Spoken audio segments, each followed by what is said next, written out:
Hello everybody, David Shapiro here with a brand new video. Today's video is about energy hyperabundance, or nuclear fusion, renewables, and how these will intersect with AI and quite a few other things. Before we jump into the video, I just want to plug my Patreon real quick. If you want to support the work that I do, please jump over. I have a private Discord server for all of my Patreon supporters, and I also have a few higher tiers that allow for group interactions, group chats, and at the highest tier, one-on-one interactions if you'd like to consult on any of the topics that I talk about. Okay, jumping right back into the video. First, we got to talk about the history of energy. And we're not going to talk about the entire history of energy, but just the recent history of energy. So the energy consumption per capita over the last two-ish centuries went from about 90 million BTU per year. So BTU is British thermal unit, which is a measure of thermal output, which thermal energy is kind of the ground unit or the base unit of energy. Of course, there's many kinds of energy, but I don't need to unpack it for a physics lesson. But just wanted to point out that is how we typically measure energy.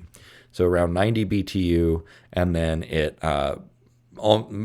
pretty much quadrupled to around 350 BTU, peaking in the early or mid 70s, and then kind of plateauing and then slowly pulling back a little bit.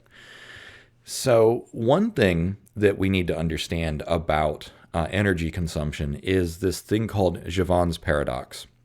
And basically, Jevons paradox is what we experienced at the beginning of the industrialization of energy, which is that when you make something more abundant, whether it's a good or a service, if you make the supply more abundant, sometimes the demand actually goes up more than you would think, because usually supply and demand means that once supply goes up, demand actually goes down, or the demand is satisfied.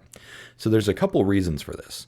One reason is that in some cases there's unmet demand, right? So if, say for instance, you're going without something and then suddenly electricity is twice as cheap, it's like, oh, well, now I can afford to run my air conditioner all the time. Now I can afford to cook with an electric oven. So then you add more electrical appliances, so your demand goes up as supply goes up.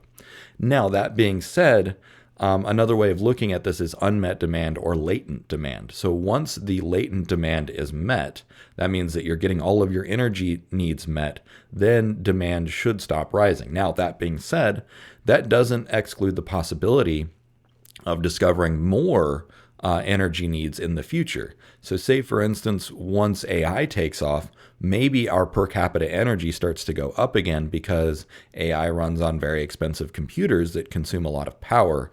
And so maybe the unmet need for intellectual or cognitive labor through AI automation and robotic automation, that could be an unmet demand that as electricity gets cheaper, that reduces the marginal cost of running more and more AI. So we might actually see energy consumption per capita go up again. I don't know one way or another. I just wanted to point out that even though energy consumption per capita has been stable-ish for the last 50 years, that doesn't mean that it's going to be true forever. But I'm making the assumption that the compounding returns of increased efficiency and reduced demand will offset any further growth, but I could be wrong. Now, today, the composition of our energy portfolio is highly varied. We've got nuclear, we've got oil, coal, natural gas, solar, tidal, wind, hydro, hydroelectric, and biofuel. So biofuel is burning things like wood, ethanol, and other organic waste products, or organic products. It's not necessarily a waste product. The modern history of oil began in 1858 when the first oil well was drilled, and it took about 2 decades for the Industrial Revolution to learn how to acclimate to this new fuel source. Because just because you have a new fuel source doesn't mean that you've got the infrastructure to use it. It also doesn't mean that you have the tools or engines to consume that new fuel source. So that's why you see here, energy consumption had a little tiny bump when oil started being drilled, but then it took another, 20, 30 years before you really saw the ramp up. And that was because people were learning how to use this new fuel source. Now, I'm not going to say that it's going to take equally as long or longer for us to learn to use new fuel sources, but we were contemplating the same problem with, for instance, the hydrogen economy. So for those of us who are old enough to remember, up until about 5 or 6 years ago, there was a lot of talk around the hydrogen economy. The idea was that hydrogen had such a higher energy density per unit of mass than fossil fuels that it would be a really ideal fuel source to replace petroleum. Now, there's a lot of problems with hydrogen, namely the infrastructure. It's a compressed gas, which is very, very dangerous, very hazardous. So we would need to increase our safety standards, moving it, transporting it, refilling. All kinds of things become much, much more difficult with hydrogen. And so in that case, it's not a matter of burning hydrogen or fuel cells or whatever. It is the infrastructure of delivering hydrogen that was the problem. And ultimately, we collectively decided this is actually not a good replacement for fossil fuels. Not the least of which reason is because at the time, the most efficient way of producing hydrogen is with fossil fuels. So it's like, okay, this is actually not a solution. So I just wanted to point that out as a modern example of testing new fuel sources. Even though on paper, hydrogen is a very, very potent fuel source, because it's so difficult to use, it's pretty much relegated to specialty use cases, such as in the space program. Okay, so that's the history of energy consumption. Now we have to look at energy consumption on a global scale, or the geopolitics of energy. So this happens before my time. I know I'm getting older, but the 70s is still before my time. There was what was called the oil shocks that happened. There was 2 major crises in the 70s, one in 1973 and the other in 1978 or 79. I don't remember exactly. Like I said, I wasn't there. Anyways, the fact of the matter is that a series of wars, local conflicts, embargoes, and other forms of global instability caused widespread fuel shortages. And not just in America, this is global. So these fuel shortages and high prices led to rationing and a lot of panic. So a lot of people, our parents' age and our grandparents' age, they remember this, which is one of the reasons that they're afraid of things like hyperinflation and that sort of stuff, is because they remember. Actually, I remember my dad talking about having to sit in the gas lines, right, where there would be lines of cars more than a mile long waiting to get gas at the gas station because everyone was afraid that they would run out of gas. And so this really woke the country up to how vulnerable we were, and not just America, all of the whole world, how vulnerable we were to volatility in the supply of fuel. Fossil fuel dependence was identified as a major driver of instability and conflict. And so this led to the mantra, energy security is national security. And this is still the explicit policy of many nations around the world. So one thing that happened in America is that we prioritized domestic oil production, but then we also worked on securing alliances and other things, and a lot of it was very underhanded. So you might have heard the blood for oil kind of policies. And of course, no one in Congress would actually call it that, because that sounds very imperialistic and aggressive.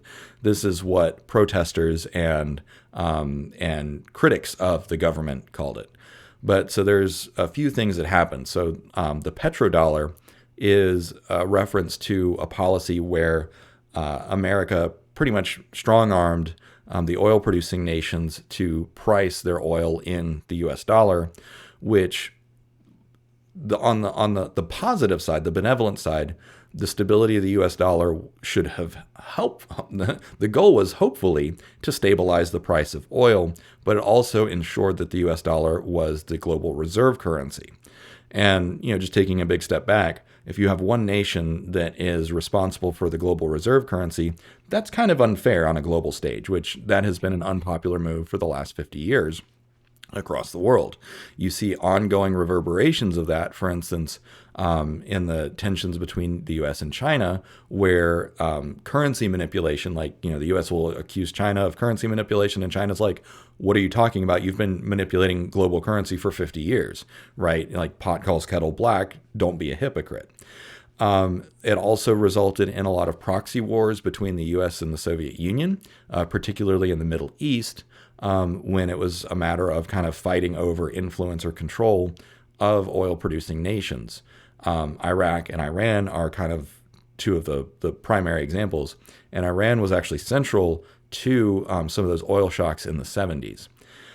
This was a very dark period in global history and particularly American history, and it was not soon forgotten, particularly by our parents and grandparents. Nobody wants to repeat any of that. Now, one other thing that you need to know, since I've kind of demonstrated the centrality of petroleum to our energy consumption and energy use, you need to understand the concept of peak oil. Now, this is going to be brain dead simple to some people, but it's going to be a new concept to others. Basically, any resource, any natural resource is finite. However, what we didn't know was how much there was. At the beginning, the idea was you just poke a hole in the ground and lots of oil comes out, and it seemed like an unlimited resource, right? Like, you're never going to run out of lava in the planet, right? So we thought at the beginning that oil could have been something that was effectively unlimited. There might have been trillions and trillions and quadrillions of years worth of oil in the ground somewhere. However, in the I think it was in the 30s or 50s, I can't remember, but the idea of peak oil was proposed. That they said they monitored the output of oil wells, and they said, actually, this is not going to be measured in millennia or even centuries. Each oil well, each oil field is only going to be measured in decades in terms of output. And so what we saw was that actually proved out to be pretty accurate. And so the production of oil in particular regions, we're finding actually does become exhausted, usually within the century. And in this case, you can see that the USA, our domestic production peaked just after the 1970s, or in the middle of the 1970s, and has been on a gentle downward slope ever since. Ditto for Europe and Russia. And Central America, same. Middle East is still kind of stable-ish, but they're kind of, at their crescendo. And then we do have a few new sources, right? So there's oil sands, there's fracking, and then there's the deep water, so like drilling oil over places in the ocean, for instance. Now, that being said, we are finding some new sources, but they are much, much, much harder to get to. They're much more expensive to get to, and they're much riskier to get to. So they're just not as sustainable, and it's not as abundant as we thought that it would be.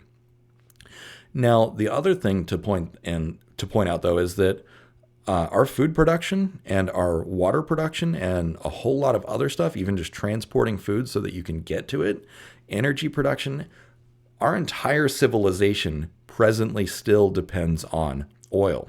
So if you hold these two facts on one hand, you are completely dependent upon oil or fossil fuels for your way of life, and it is going to run out in the next few decades. That is cause for concern. At the same time, our use of oil is harming the atmosphere, harming the environment, which will ultimately also harm us. It's a lose-lose death spiral. So this leads to the energy crisis. That's that catch-22. We need fossil fuels to sustain our way of life. It is also presently destroying the earth, and we will run out. So it's actually three things. Now, that being said, this is the underpinning of the energy crisis, and there are plenty of alternative solutions. However, all of those solutions, as I pointed out with the beginning of the Industrial Revolution, it takes time to adapt to those alternative solutions. And in many cases, some of the science isn't even proved out yet. Now, the first and most popular is obviously solar. Solar requires special minerals and material science, which means that it is not quite as easy to use. And even though solar power, solar energy from the sun is abundant, the production of solar cells is still a constraint. Now it's getting better, but solar has some other problems, namely that it doesn't work at night, and so you still need batteries or storage of some kind, which is honestly the larger constraint at this point. Nuclear fission, nuclear reactors are actually kind of unpopular for a lot of reasons. They're geopolitically problematic because nuclear reactors used for energy production can also be easily converted to as what's called a breeder reactor. So a breeder reactor is used to breed other fissile materials that can be weaponized. And so that's why there are embargoes and other restrictions against some nations, because it's like, okay, well, we understand that you want nuclear reactors ostensibly for civilian uses, but we're afraid that you're going to use it for weapons purposes. And of course, again, that's not very fair. It's rules for me, or rules for thee, but not for me, because a lot of nations like America and across Europe have nuclear reactors, and we use them, and we're like, okay, well, we can have this, but you can't. It's super not fair. So that means we need a solution that is not geopolitically problematic. Another example is thorium reactors. So thorium reactors is an alternative kind of nuclear reactor that could have a lot of potential. They haven't taken off yet, and I'm not actually sure why. I didn't look too much into it, but I just wanted to make sure that it made it on the list. Wind is a really good resource for some reasons, namely that it is available pretty much anywhere, and you don't need any super specialized materials to get there. Just some fiberglass for the blades, and then a typical generator, and you're good to go. Unfortunately, though, it is unreliable because it depends on the weather. It can also have some environmental impact. Of course, you might have seen videos of, bald eagles and other wildlife like getting creamed by those blades because they move very fast and they are very they're huge. So it can be hazardous to wildlife, which means that it's not ideal. Excuse me, for many cases. Hydroelectric, as we saw on the chart, or as I will show you on the chart, hydroelectric is rising, but again, hydroelectric is geologically constrained. You need a river that can be dammed in order to use hydroelectric. Biomass, I mentioned that briefly earlier, which has to do with things like corn. Hydrogen, already talked about that at length. Hydrogen is expensive to produce, difficult to transport. It represents a safety hazard, even though it is far more energy dense than petroleum. And then there's tidal and wave generators. Again, using the tides of the earth. There's plenty of energy in the ocean that's available to us, but you're geologically constrained to coastlines. And then finally, geothermal is also very useful, but that is also geologically constrained because if you're not near a hotspot, and so a hotspot is where there's more lava or magma closer to the surface, and the ground temperature goes up much faster as you drill down, you might have to drill down several miles to get to a hotspot, which means that it's very, very expensive to implement geothermal. There are some places in the world that geothermal is very practical, and it's actually the most efficient source of energy. That being said, the Earth does have plenty of energy inside of it. It's got 11 orders of magnitude more energy inside of it than there is hitting us from the sun, which we'll talk more about that later. So the Earth hypothetically has more and plenty of energy for all of us just based on the natural nuclear reactions happening inside of it. So we basically live on a giant fission reactor. Bet you didn't know that. Nuclear fusion, which I put at the end, is one of the most optimal solutions because it is much, much safer than fission. You cut off the fuel supply and the reaction stops instantly. You can't do that with fission because fission requires fuel rods, which are very heavy, very bulky, and if they get too hot, you end up with a runaway reaction and they melt down. That's what happened at Chernobyl. That's what happened at 3 Mile Island here in America, and that's also what happened in Fukushima in Japan. So at this point, we've had 3 highly public reactor meltdowns, which is one of the reasons that nobody wants a nuclear reactor in their backyard. NIMBY, not in my backyard.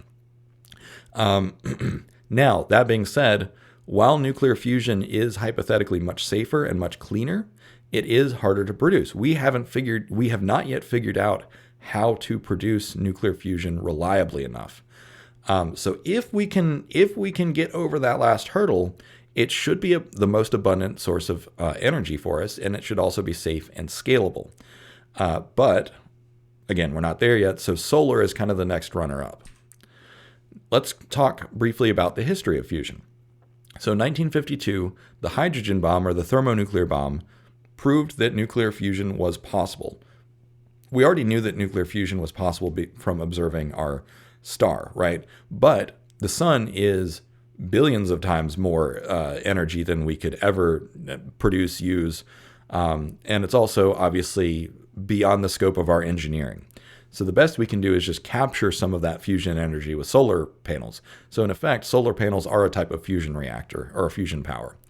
But the hydrogen bomb proved that we could create, with our engineering capabilities, a runaway, and maybe not runaway, but an exponential growth of energy from hydrogen fusion. In 1958, the Silla 1 was the first controlled fusion experiment pictured here. Now, even though it was the first experiment, it was still didn't work, right? We kept finding more and more problems of scale, of energy, of control. And so this led to the kind of tongue-in-cheek mantra that fusion is just 20 years away, but it's always 20 years away, kind of like how AGI has been for the last couple decades. In the 80s and 90s, we saw the first successful fusion reactors where there was controlled fusion with large outputs of energy, but the input was still greater than the output. So basically it cost, 100 watts of energy per 50 watts of energy out. So you're still at a net loss, which means that the reaction is not efficient enough. Now, that's still an open question. Can we get more energy out than we could put in? If we can do that, ideally, we would end up with a lot more out than in. It may or may not be possible, but the math is there. If we can figure out how to crack that code, then fusion will be a sustainable, viable source of energy. Today, there are dozens, if not hundreds, of fusion startup companies out there, and they are being backed by venture capital with billions and billions of dollars. So the investment is there. The market believes that we are close to cracking nuclear fusion. Then you look at China, they have what's called their East reactor. Their I can't remember, the advanced something or other. I can't remember what the acronym stands for, but China's East is a fusion reactor experiment, and it has set many records. Now, one thing I want to caution is that China often exaggerates their achievements. So I always take it with a grain of salt when I see news about China's East reactor. But that being said, they have claimed to have shattered many records in terms of, I think it was something like 900 seconds of stable fusion, which, if it's true, is incredible. On the other side of the world, we have ITER, which is the International Thermonuclear Experimental Reactor, being built in Europe. And ITER means the way in Latin, by the way. So ITER is a huge international project, a very, very large-scale science experiment, and it's not meant to be the first production nuclear reactor. It is actually meant to understand the science of nuclear fusion, so that way we can then optimize future ones, because the ITER plant is really, really huge and really expensive. But it's important to remember that it is not meant to be a commercial fusion reactor. It is a science experiment so that we can understand fusion better and conduct experiments on how to better achieve ignition. ITER is expected to have first plasma in 2025, so we've got about a year and a half until that time. Now, solar, as I mentioned, is a second runner-up in terms of viability, and solar is effectively a type of nuclear fusion because it's powered by the sun, which is a fusion reactor. It's just further away. The history of solar energy use actually starts much, much older than you probably think. And it starts with what's called CSP, or concentrated solar power. So using mirrors and lenses, you can actually concentrate solar energy to do things like boil water, set things on fire. And this technique is actually thousands of years old. And it has also recently been explored as a scalable alternative to photovoltaics. So photovoltaics is what we currently think of when you think of a solar panel, right? You see the rows of the blue shiny solar panels. Those are called photovoltaics, or PVs. So if you ever hear PV or photovoltaic, they're just talking about solar cells. The photovoltaic effect was discovered in the 19th century, so back in the 1800s. And they were horribly, horribly inefficient. And it wasn't, the photovoltaic effect was discovered, but it was not really thought of as like this is a way of producing electricity for almost a century, at least not in terms of commercial scale. One thing is that photovoltaics are very useful because they have no moving parts. And when you have no moving parts, it won't mechanically wear out, which means that they can be much more reliable. Unfortunately, one downside of photovoltaics is that the mineral, like the materials lattice of the actual solar cell, can break down over time. So solar efficiency tends to drop over years. But that is an open challenge that is being improved all the time. So the commercialization of photovoltaics has recently become much cheaper, much more reliable, and much more scalable. And so what you see on this graph here is that for the last 2 decades, photovoltaic production has been increasing exponentially. In the year 2000, we produced hardly any photovoltaics, but now we're producing almost 250,000 megawatts worth of photovoltaic cells per year. And that's only accelerating. This cuts off in 2021. It's actually much higher than that today in 2023. So one thing to keep in mind is that 73,000 terawatts of solar energy hits the Earth continuously. This is roughly 10,000 times our current rate of energy consumption.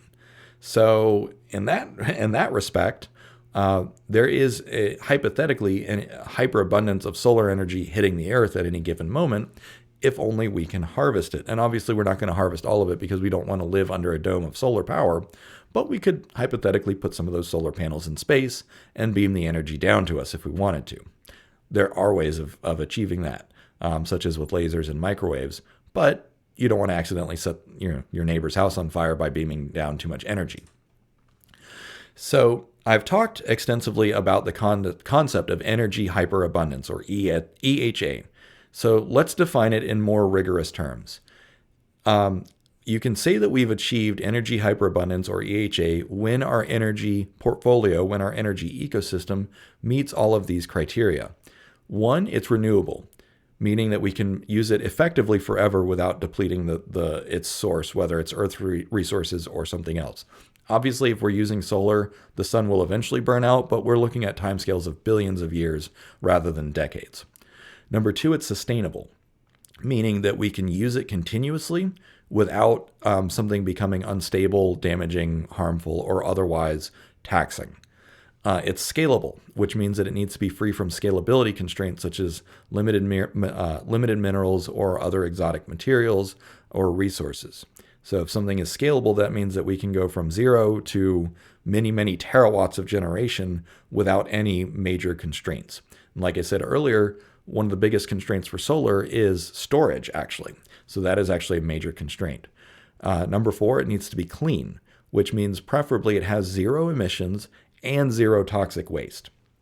If it doesn't meet those 2 criteria, then that means you need to manage the emissions and manage the toxic waste, which that's one of the biggest problems with nuclear fission, for instance, is that spent nuclear fuel lasts for literally billions of years and it's toxic the entire time.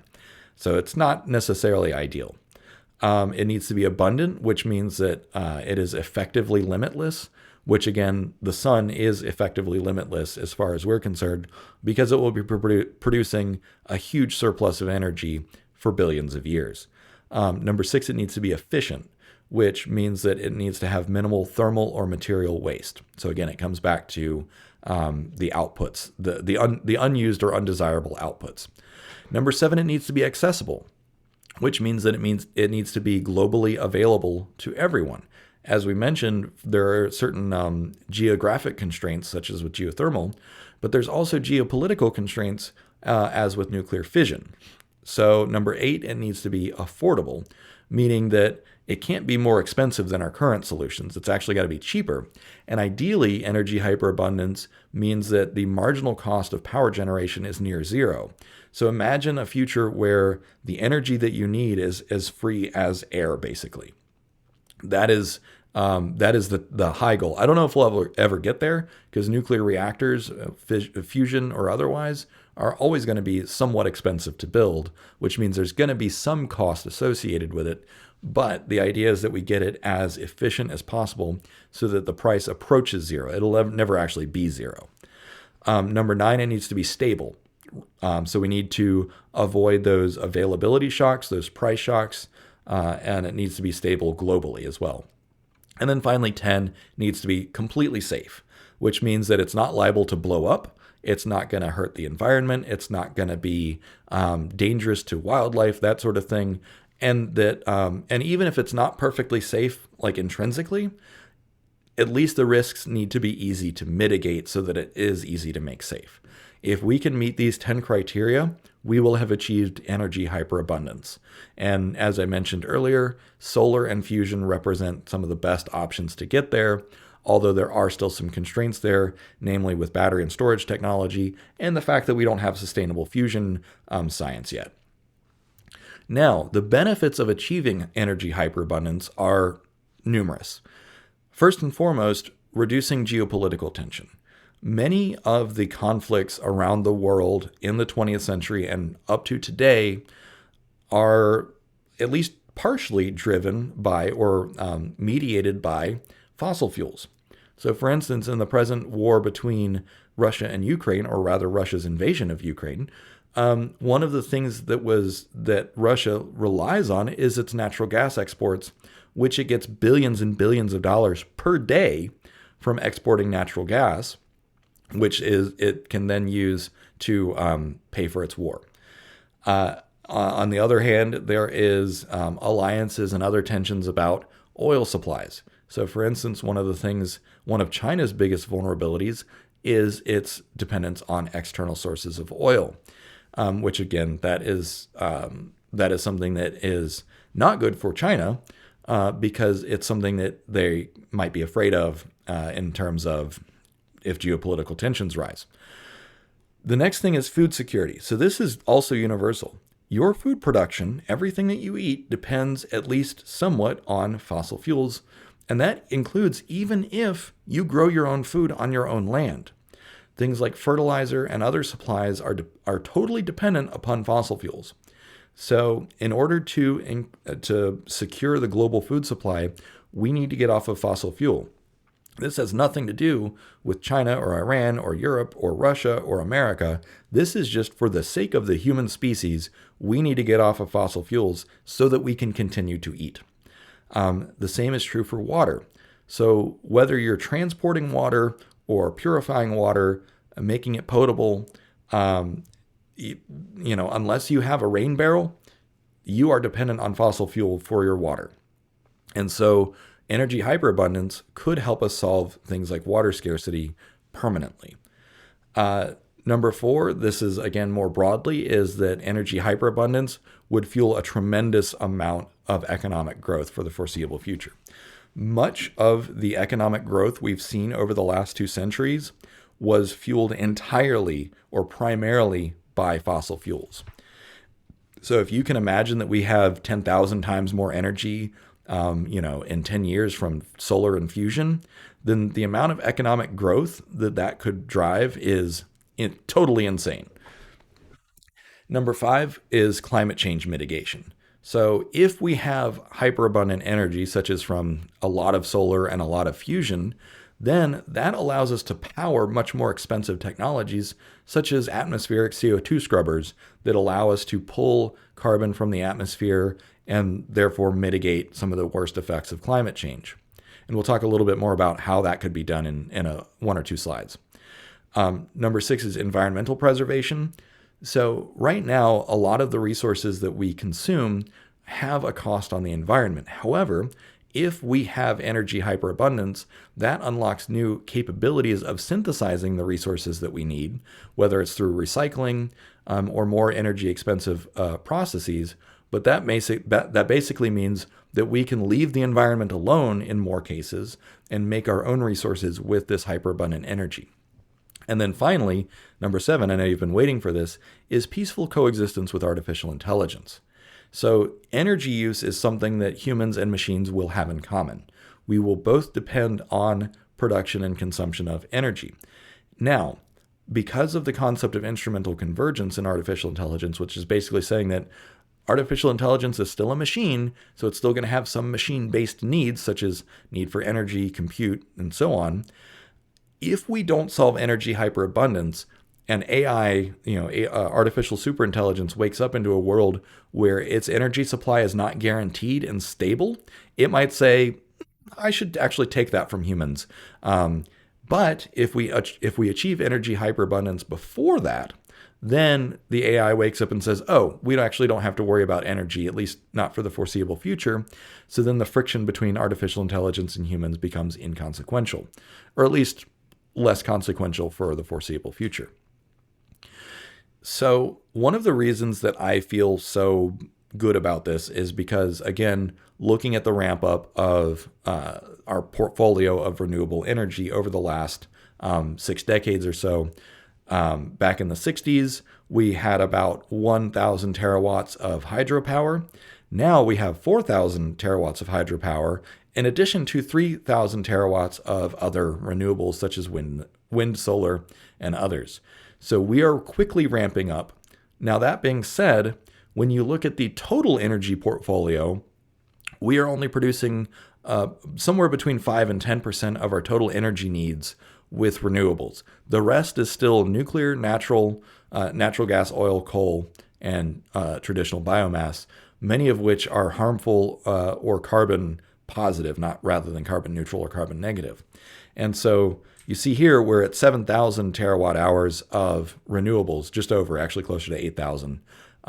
But we need to get to 160,000 terawatt hours in order to meet just current demand. And of course, this demand is still going up over time because, again, we are finding new uses for energy. And so as our supply goes up, our consumption also goes up. So we do have a long ways to go, but the trends are moving in the right direction. So let's talk a little bit more about nuclear fusion. We talked about the history, but let's talk about the actual numbers of it.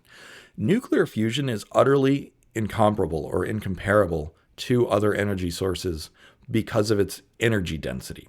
And so energy density, as I mentioned, is how much energy can you get out of something per kilogram.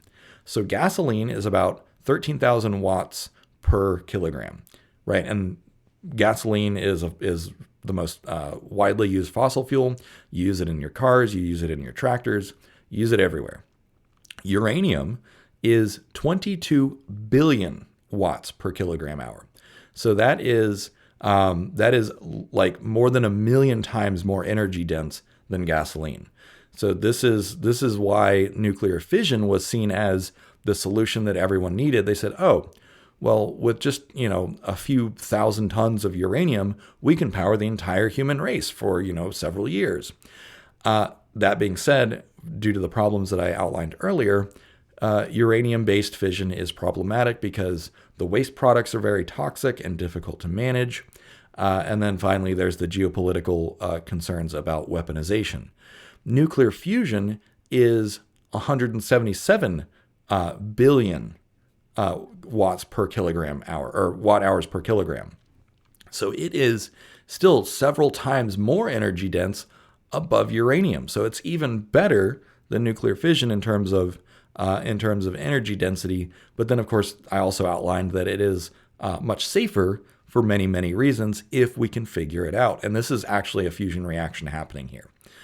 And then antimatter is hypothetically the most energy dense substance possible, because that is literally, if you mix matter and antimatter, they nullify each other and become pure energy.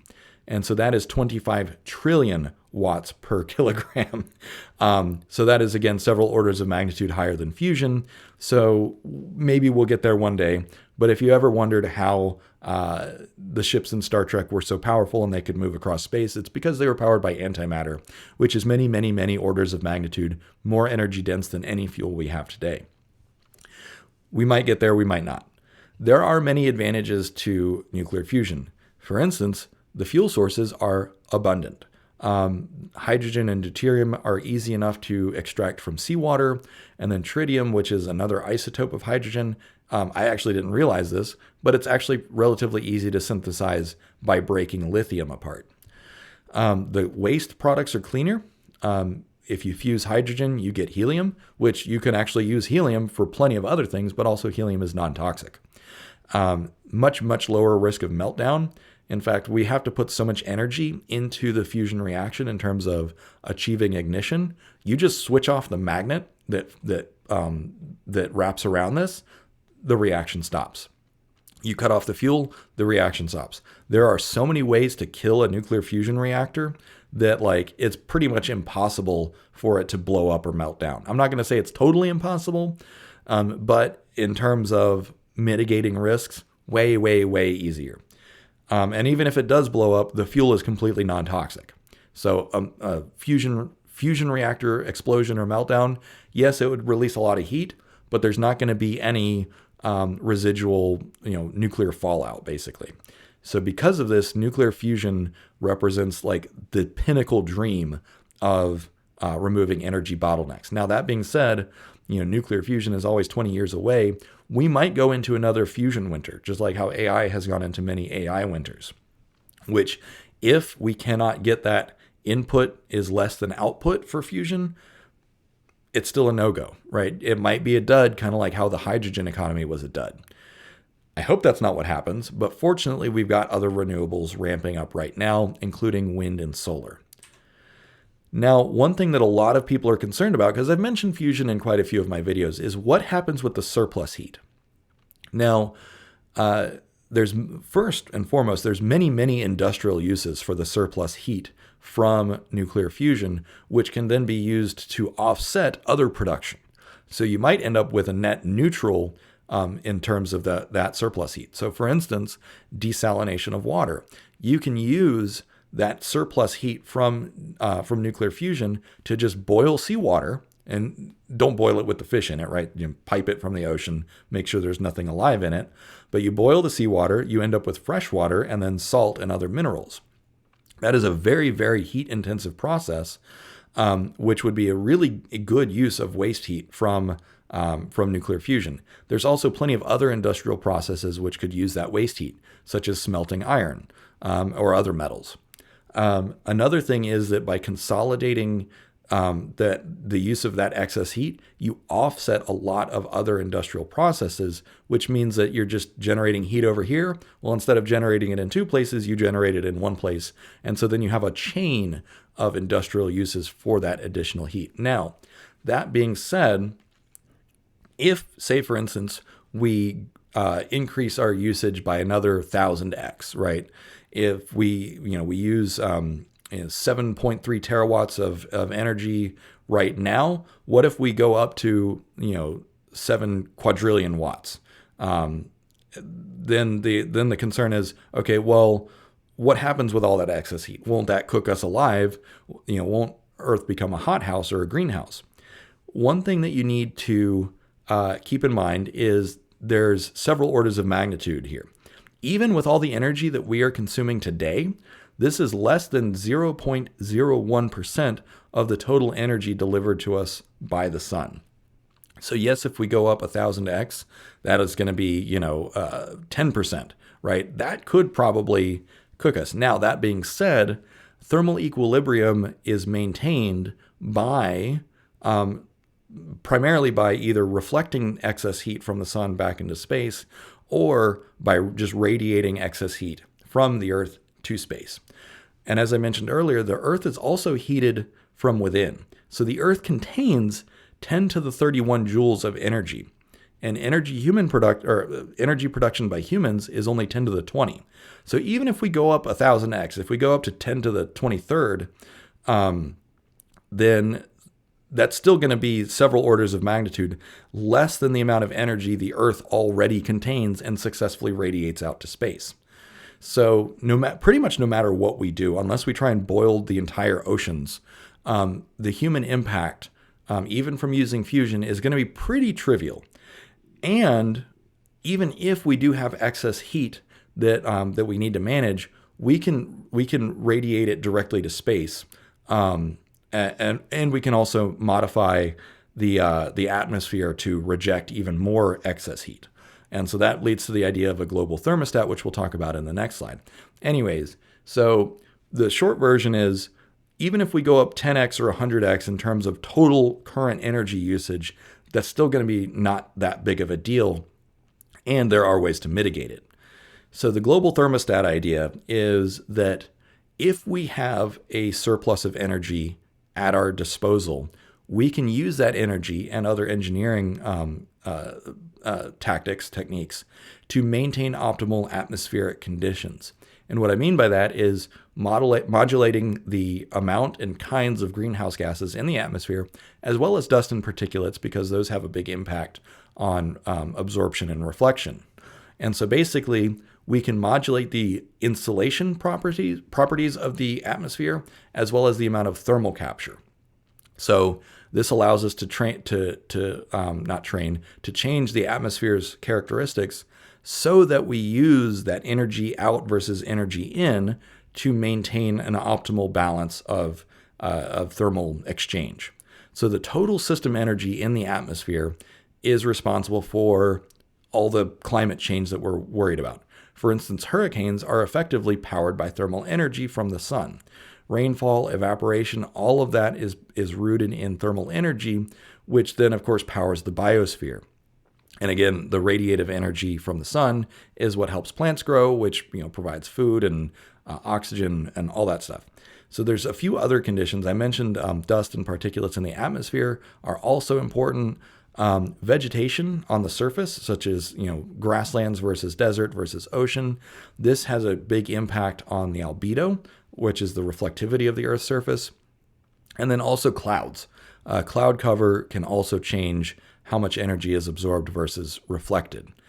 So nuclear fusion, right now, it is beyond our engineering capability to modify that in any kind of meaningful way, with the exception of continuing to burn fossil fuels and adding more carbon dioxide and other greenhouse gases to the atmosphere. But even then, that's just a byproduct. We're not doing that on purpose. Nuclear fusion, however, would give us so much extra energy that we could manage each one of those variables. We could evaporate more water if we wanted to increase the water content of the atmosphere. We could scrub particulates and CO2 from the atmosphere to modulate it that way. With the hyperabundance of energy produced by fusion, climate change is 100% solvable. And in fact, we could tame the entire climate. Now, that being said, I can hear a lot of climatologists and meteorologists saying, oh my God, do you have any idea how many variables, how much science needs to be done so that we can do that safely? Because we don't want unintended consequences, right? We don't want to make a change that results in no rain falling, for instance, or we don't want to make a change that results in 12 hurricanes happening globally simultaneously, because that's within the realm of possibility. As I mentioned earlier, energy hyperabundance will reduce competition between nations, but also between humans and machines. Energy hyperabundance is one of the most important ingredients to creating durable global peace. Now, one thing you might say is like, oh, well, but Dave, if we have energy hyperabundance, then we're just going to have more food and more water, and the population's going to grow again until the carrying capacity of the planet goes up and we meet that new carrying capacity. And then instead of 8 billion people, there's going to be 50 billion people, and wars are going to be worse. Could be, yes. I do, however, think that other factors are going to slow population growth. So I don't know if you've seen some of the interviews that I've been on, but we talked about it. And so in one of the things that curtails population growth is not actually the carrying capacity of the world, but it actually has more to do with social dynamics, which is that as education goes up, fertility rates go down. That is a globally true trend. So even in places where they hypothetically have the room and money for more children, they still choose to have fewer children. So as education goes up and a few other metrics, fertility rate goes down. So I suspect that we will control our own population rather than just mindlessly reproducing like rabbits. I do, as I mentioned at the beginning of the video, I do suspect that energy use per capita will remain stable. And even though we might use more energy per capita for some things, say for instance, cleaning the atmosphere, I think that any increases will be modulated by increasing efficiency. And so what I mean by that is that you notice how in that graph at the beginning, where energy use per capita kind of peaked in the 70s, energy use has continued to go up because the population has continued to go up. But I suspect that the trends going in opposite directions will kind of neutralize each other. And even if it doesn't, solar and fusion represent energy hyperabundance that could support energy use per capita 10 times, 100 times higher than it is today, which I don't suspect we're going to go there. It was certainly not quickly. Furthermore, energy hyperabundance represents a guarantee of meeting our basic needs of food and water, which will, of course, reduce conflict globally and will also reduce human suffering. Now, that being said, I did say that this is a key ingredient, but it is not a complete solution. So between humans, there are plenty other areas of conflict, such as ideological differences and territorial disputes. So, for instance, the current war between Russia and Ukraine is primarily about national identity. It's about national identity and Russia trying to rebuild its former Soviet glory. That has nothing to do with resources, although Russia getting access to the Caspian Sea could be part of that. So geopolitical, geographic considerations can also drive conflict, which has nothing to do with energy. Another problem is that creating energy hyperabundance could still be used for negative goals. For instance, the production of weapons, or even the use of energy-based weapons like lasers. Firepower or weapons are about the directed application of energy of some sort. And so what I mean by that is that what does a bullet do? A bullet is fired from a gun with chemical energy. And so you put a whole bunch of chemical energy, you convert it into thermal energy, which is then transmuted into kinetic energy, and you launch a bullet out of a gun going faster than the speed of sound. That is an application of energy that it can be weaponized. If you have hyperabundant energy in the form of nuclear fusion, you could put that into a laser or a railgun or anything else that is super energy intensive. So that being said, while I did say that nuclear fusion is not intrinsically used in weapons, it can still power plenty of weapon systems, which the more energy you have, the more destruction you can make. And so this is why when you look at the energy density of uranium, it's like, oh, well, with a few thousand tons of uranium, we can destroy the entire planet. Great. With a few thousand fusion reactors, we can destroy the planet thousands of times over. So that's not necessarily the best thing. So that's something we'll need to keep it in mind. And then, of course, there's plenty of implications for artificial intelligence. First and foremost is that artificial intelligence training it is very, very energy intensive. Running computers to run artificial intelligence is also very energy intensive.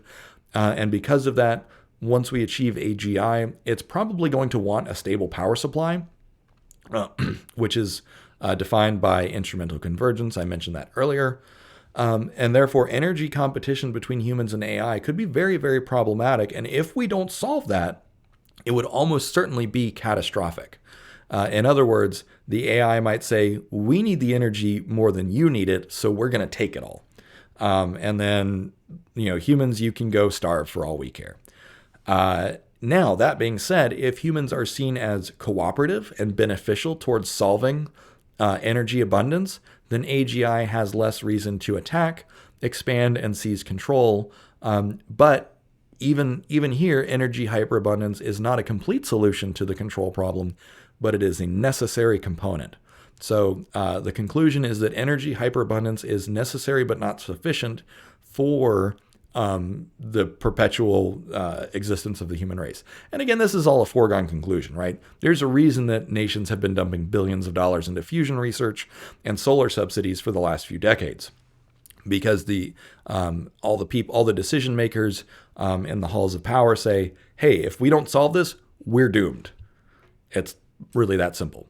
So my personal outlook, even though I've outlined quite a few problems, is that I am incredibly optimistic. Here is a cutaway of the ITER reactor. You can see that it is 5 levels, and it is an enormous scientific experiment.